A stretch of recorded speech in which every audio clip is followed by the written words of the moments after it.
Okay, so COP27 sees the great and the good discussed, doesn't it? But this is where we want to see sentiment, that sort of sentiment, turn into action. And we've just heard this morning about how that can become a real possibility out of this event. Now, so far in 2022, battery electric cars have taken a new car market share of 15.1% of all new car registrations. So we're making some progress, but we think we need to go faster. Remember, of course, we're planning for a ban on sales of new petrol and diesel cars in under a decade. But for electric vehicle use to grow more rapidly, drivers, of course, need to feel confident that they're a convenient and reliable means of recharging their vehicles when they're travelling. Shell is supporting this ambition through Shell Recharge. So the company's been busily installing chargers and intends to ramp up chargers at forecourts and in towns to more than 100,000 by 2030, all across the UK. And the idea is that by 2030, 90% of drivers will be within 10 minutes of a Shell rapid charger. 11,000 of these will be rapid chargers at locations including charging hubs, forecourts, supermarkets, and other destinations. Now, as part of Shell's Leading the Charge strategy in early 2021, Shell acquired 100% of ubitricity, which, as you'll all know, is a leading European provider of on-street charging for EVs. Ubitricity works with local authorities all across Europe to integrate EV charging into existing street infrastructure, places like lampposts and bollards. And today we have the Managing Director of Ubitricity in the UK, Toby Butler, on the panel. Shell's ambitions are also behind today's announcement with UK Parking Control. UKPC will abbreviate that too because it's quite a long title. So together these organisations will be installing EV chargers in 100 of the car parks that UKPC manages. And what that means is that each car park will have 8 fast or rapid chargers. Shell and UKPC hope to extend this collaboration to include more venues over the next 5 years. So welcome to UKPC CEO Ben Cooke. And then another partnership that Shell has recently announced is with Motability Operations. Now, Motability has a fleet of over 650,000 vehicles in the UK. Those are available to people claiming a mobility allowance. A lot of you will know this already. And Motability scheme customers with electric vehicles in the London area have been invited to trial the Shell Recharge charging network, including Shell Fulham, which is the Shell's first EV hub, and that's a 13-week pilot. So plenty of activity going on. This will enable those two organisations to better understand the barriers that disabled drivers face when using public charge posts, which is an emerging noise that we're hearing and a really important accessibility, a really important thing that we need to bake in from the very start. And we're going to hear more about that from Motability's Head of Innovation, Jonathan Jenkins. So electric anxiety, to summarise, is a long-term area of discussion. We've been hearing about it for a very long time. But it's still at the forefront of many considerers, many rejectors. We're going to discuss how the landscape has changed alongside a more extensive and sophisticated charging infrastructure landscape since it first came to light. Charging remains the biggest reason for rejection. So let's get into some questions. I'd like you to just welcome our panellists.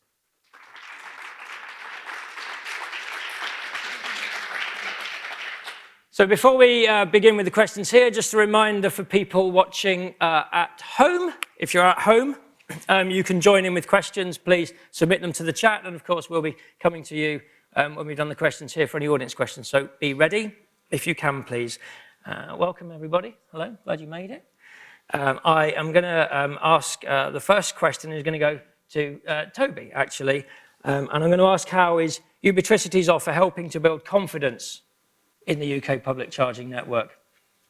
Yeah, sure, thanks. And thanks for the intro. You've covered a lot of my points. So I think building confidence, you know, when you have the word anxiety up on the screen, it's almost a bit of a kind of a downer. Are we still locked in this cycle of trying to reduce anxiety? I think the great thing about the whole industry now is that I think we know the solutions to resolving most of the anxiety.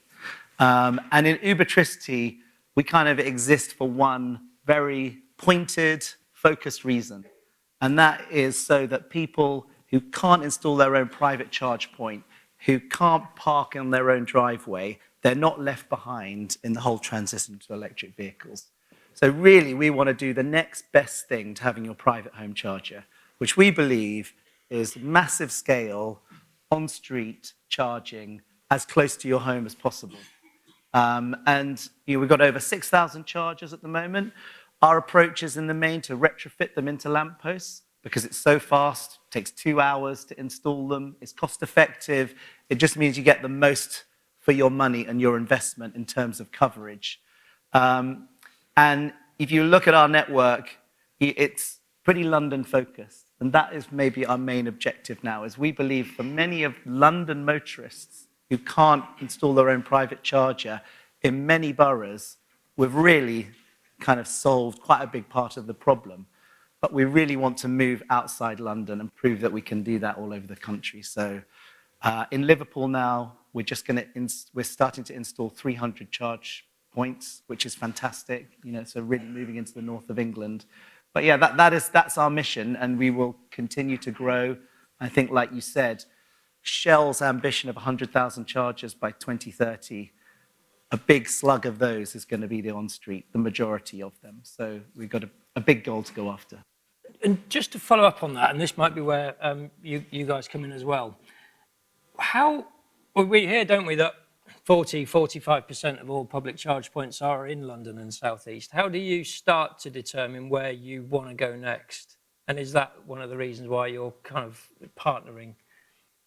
Yeah, definitely. I mean, first of all, we believe in going ahead of demand. So what we need in our approach is long-term contracts, whether that's commercial ones, such as with UK Parking Control, parking operators, whether it's commercial landowners, whether it's the councils opening up the streets and wanting to put on charging infrastructure. You need a long-term approach, and then you need to invest early and ahead of demand. So we are really willing to go wherever there isn't infrastructure at the moment. We want to invest for the long term. We don't think that people should be too caught up at the moment in terms of trying to model exactly where to put their charge posts, because the demand will come. And we've all, as an industry, got to take a risk and move ahead. Just a question for you then, Ben. How have you found well, it's a favourite of mine. How did you know? How have you found the projects that you're working on? And are there differences in terms of regions that you've found? Well, I think the project's relatively new now, but we, as a parking operator, look after thousands of car parks across the UK, so it's not just in London. So we know that to expand the network, we've got opportunity across many destination locations. That's the key thing here, is Shell can provide the infrastructure and we can provide the way into the landlords. What we've seen is that the infrastructure needs to be there. We're seeing through our data that in terms of EV turnover in car parks is increasing, but the infrastructure is not increasing at the same level. So it's important to understand that it's not just in London this is happening, this is all over the UK. And then Jonathan, just to come to you, you're involved in the pilot which is in Fulham, but there are hotspots for Motability in other parts of the UK. Are there learnings that you've got from that trial that's on at the moment, or is it too early to say, that you might be able to think about when you deploy in other parts of the country? Well, I mean, it is very early days, but we did have several customers visit the hub last week, and I think the thing that's interesting about the hub in Fulham, everything's accessible, firstly, but they also have somebody on site that's there while the site is open to be able to provide elderly or disabled people that are having difficulty charge. And while that's probably not practical across every site, Shell are introducing things such as the fuel service application, where if you know you're going to have difficulty, you can call ahead or message ahead, and you know you'll have somebody there to support you. So I think there are learnings we can take. I think with all these things, you need a measured approach. It's, as I say, not practical to put somebody on every single charge point around the UK. That's where things like the standard that Jesse was referring to can support and can help. And I think there are quick wins that we can take that will make the infrastructure far more accessible. And that's what we need to focus on as charge point operators. It's looking at what gets us 80% of the way. there's no way you can build an infrastructure that's 100% accessible for all. Especially when we're going as quick as we're going, it's just not commercially viable, it's not practical. But it then comes down to organizations like Motability Operations to find other means and ways of allowing those people that perhaps need more assistance charging, different methods and modes, such as using the Fulham Hub or such as wireless charging. Just to give us a sense of when you say accessibility and getting 80% of the way there, typically, like, what are the things that need to be sorted and ticked off and covered to make sure that everybody, or at least 80% of occasions, give people the comfort, convenience, safety that they want? Yeah, and it's a really good question. And I think if you look at the design standard, it's not the most exciting read, if I'm being honest, but Designability have also come up with some relatively easy solutions. But to answer the question, it's the bump stops being very close together. You can't get a wheelchair between them. The spaces being really tight. And, I talk about the spaces from an accessibility perspective, but, when my wife or I want to charge, we've been and we've parked in a space before, we've come back, found that we're blocked in, you can't get your little kid in the back of the car. So actually, if we build these things a little bit wider where we can, then we make them far more accessible for all. So I'd say width, bump stops, height of the screen. If we can start building things that allow for assistance with the cable weight, which does exist on some charge points, the springs.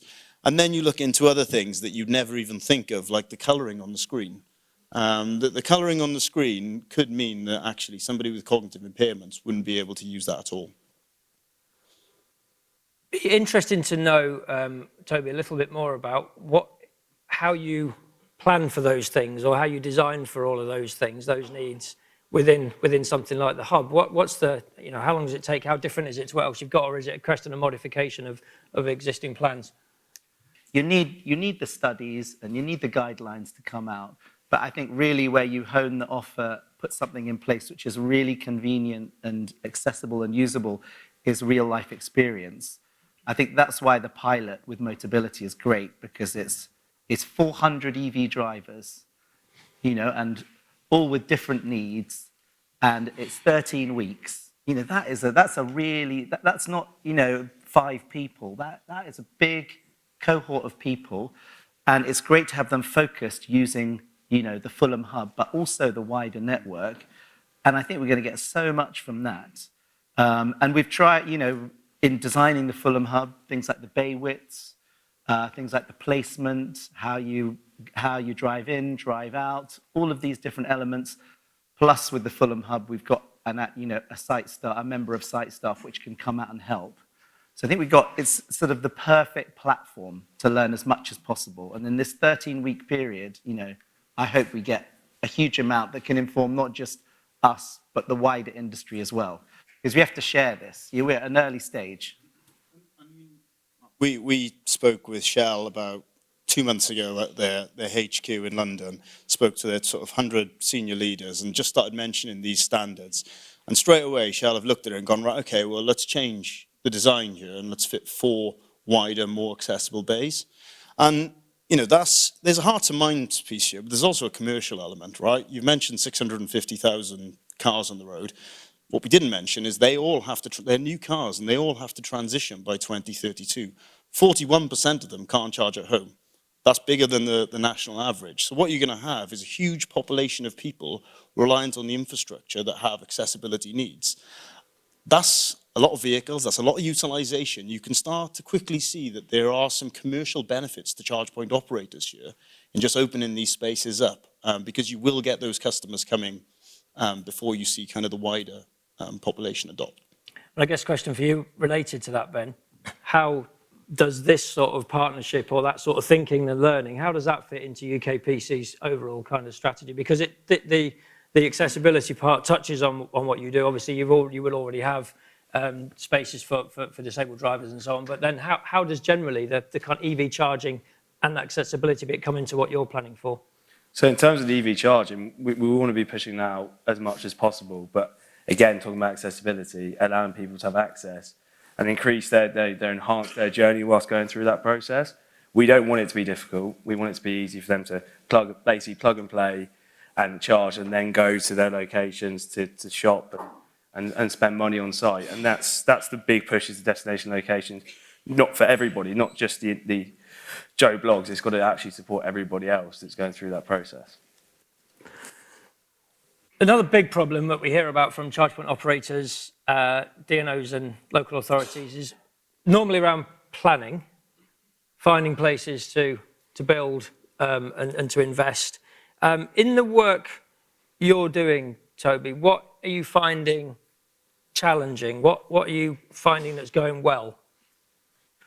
Oh, well, everything that ubitricity does is a partnership with a local authority, because we're implementing charges on the street. You can't do that unless you've got the partnership with the local authority. It's not like you can just find a piece of commercial land, do a commercial deal and move on. So, you know, we have great partnerships all over the country. But one of the things we find, and I think it's been highlighted in the government EV infrastructure strategy as well, is that there's a huge burden now on local authorities to accelerate quickly and work with commercial partners, network operators to put infrastructure in place. But they've got limited resources. And so one of the things we find is, you know, you can go around in cycles of strategizing. What sort of charging should we have? Where should it be placed? How many? And, you know, I think the important thing is that local authorities and the commercial partners they select work together to break that circle of strategy and start doing. Because implementing good on-street solutions now, they will be used either immediately or in the future. And if you actually look at most of the local authorities, we're behind the curve where we need to be. So I think the big thing I see, especially outside of London, you know, I think Oxford is different because Oxford's City Council and Council have taken fantastic step forward.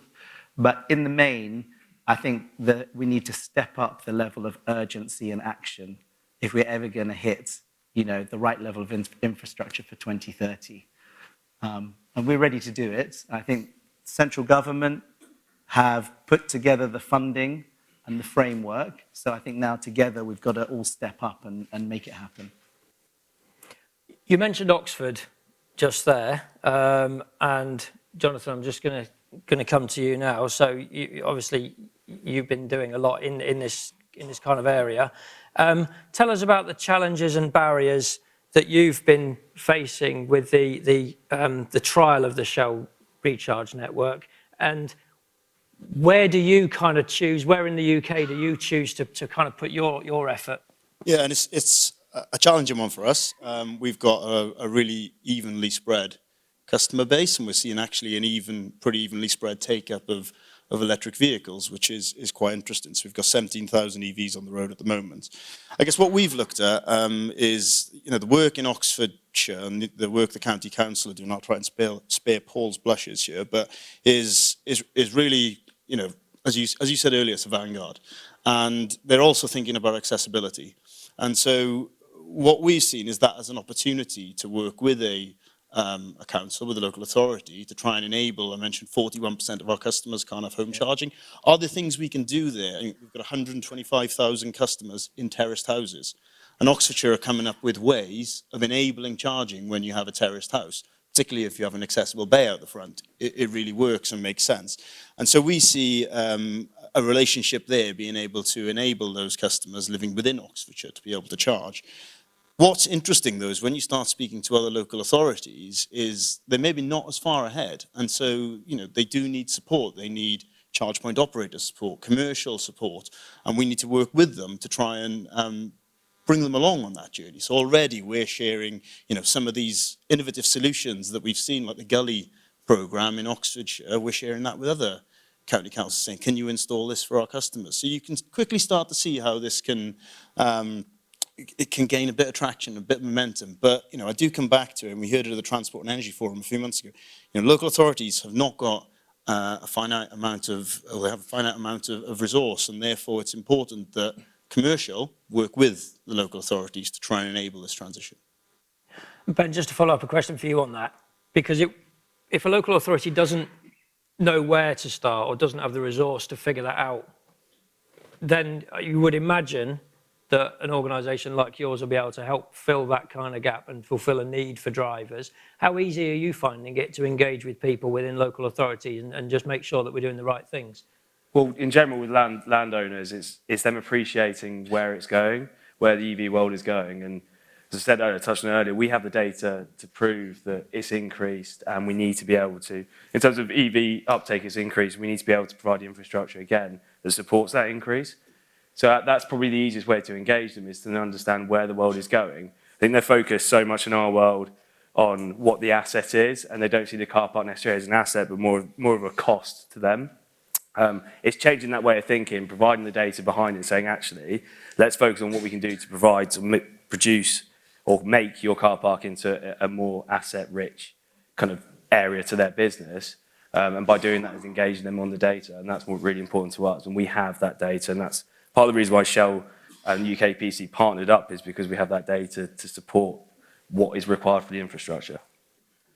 So there'll be people watching or in the room now from local authorities who have ambitions, requirements even to install, implement the right levels of charging infrastructure.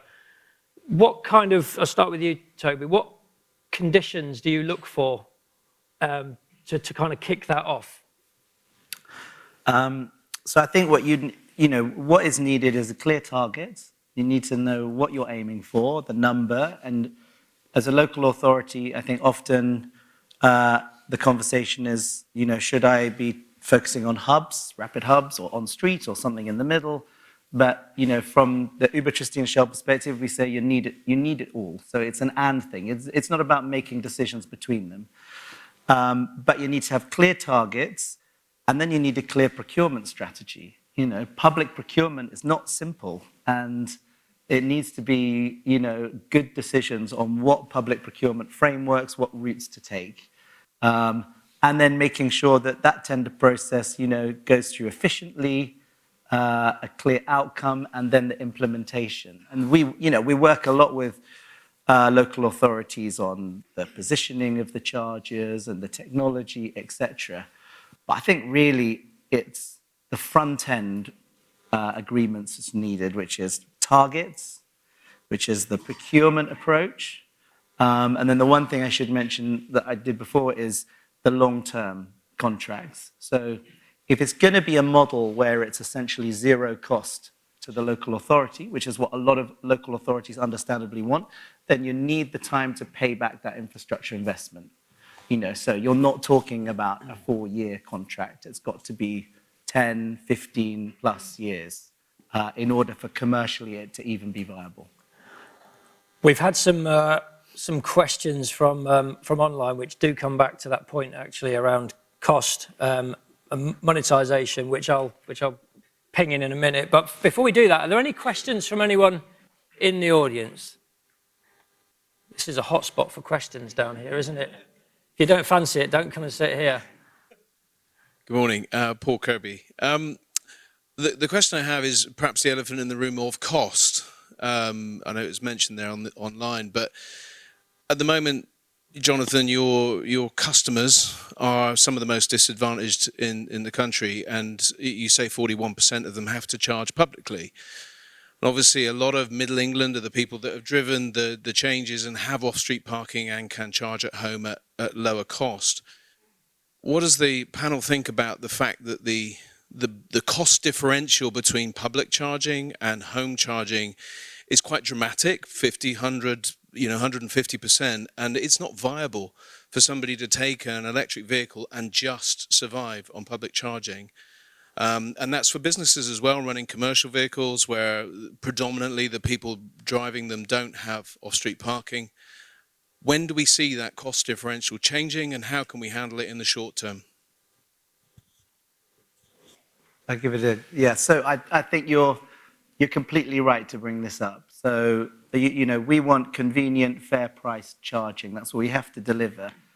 I think there's a few immediate things that would be good if they happen. One is the VAT rate. So VAT rates for on-street public charging, we think that should almost be considered an extension of home energy to your house, because why would you charge 20% VAT for someone charging, let's say, on their ubitricity lamppost, and then literally, 20 meters down the road, someone's lucky enough to have off-street parking and they're only paying 5% VAT. on their home energy, which is what they're using to charge their car. So VAT definitely would be first.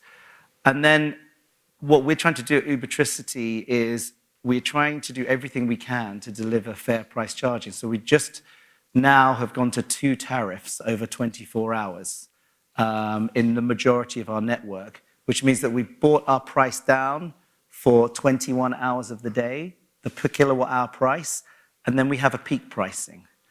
So we think if you have a 3-hour window of peak pricing, people can manage their charging either side of that. And you can see it, you know, Tesla, for example, do time of day charging on their Rapids.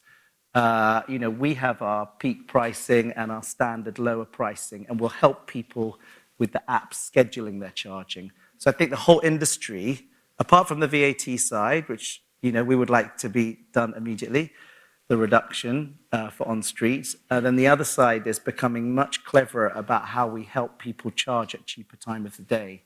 But it is really tough because we're in this energy crisis, and we're doing everything we can. But I don't think, you know, there isn't that one silver bullet short-term fix. It's going to take a lot of effort from across the industry to sort this out. Quickly, the reality of it is if it carries on going as it's going, that 41% I refer to are simply going to be left behind in this transition. They will not have a Motability car because they can't have a new EV. And so, you know, they'll lose their mobility, lose their independence. And so I think as an industry, we need to club together and work out how we resolve this. And it's not just on the DNOs, it's not just on the CPOs, it's on, you know, the whole ecosystem, and I include myself in that, to you know, get involved, do what we can to try and make this as affordable a transition, as you say, for those people that need it as possible. Thank you. Any more questions from in the room? There's one just up here. This is probably time for the last one. Hi there. Following on from the cost question, I'm aware that there's a possibility to do sleeving whereby you own your own generation assets like offshore renewables, for example, and transmit those through the national grid, bypassing the wholesale cost of electricity, add on transmission charges for using the grid. But ultimately that could be used to bring down the cost of public charging if there was a charging network that practiced sleeving. Now, of course, Shell Recharge and its parent company have quite a lot of financial clout. Is that something that could potentially be done and seriously considered by Shell Recharge in order to bring down the cost of Shell Recharge and Ubitricity charging infrastructure, particularly for the likes of Motability customers? I think it's a great question. I think as Shell build out renewable generation assets, we've got to look into that. So, and other companies have as well. In fact, whether you own and operate the assets or not, I think the industry in general has got to look at this long term, because so far in EV charging, let's face it, we think you know, it's growing and it's massive, but we've been dealing with quite low levels of power consumption. We're now at the cusp where it's getting serious, you know, we're getting to serious amounts. And when you have that volume, then potentially you can look into the more, let's say, creative or dynamic way of purchasing the power. So I do think we're at the junction where that kind of thing becomes possible, but it wasn't so possible in the past because the volume wasn't there. But it's a great point. It was a great question. Thank you very much. Okay, we are on time, actually. Amazing. I'd like to say thank you very much. That was really, really informative, really interesting, and there's a number of points there. It does sort of strike us, doesn't it, that in both of the panels that we've had this morning, the complexity around a number of the barriers and challenges that we're trying to face. And actually, as time goes on, we unearth more of them. As more people come into electrification as a possibility, there's more stuff for us to consider and to work upon. So we must make sure that we make sure we're energized and that we keep going and we're confident and sure about what we're asking for. But I'd like to thank the panelists and thank you all for your questions.